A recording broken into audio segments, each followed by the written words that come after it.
Ito yung anniversary nila Mami Daddy. 2024. Kumain kami sa Fisher Mall sa Dad's. Tapos naglaro kami. And photos, picture taking dun sa isang booth doon na babayaran mo na may video. Tapos ayan, naglaro-laro after kumain. Yun lang, something to remember. Ayan, nag-costume sila, nag-props or headdress. Hindi kasya sa loob kasi masyado kaming marami. Hindi na lang ako sumama kasi nga hindi sila mga ano lang, mga apo and lola.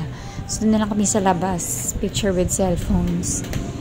Ayan, masaya din na minsan nagsasama-sama ang family para some days ma-remember mo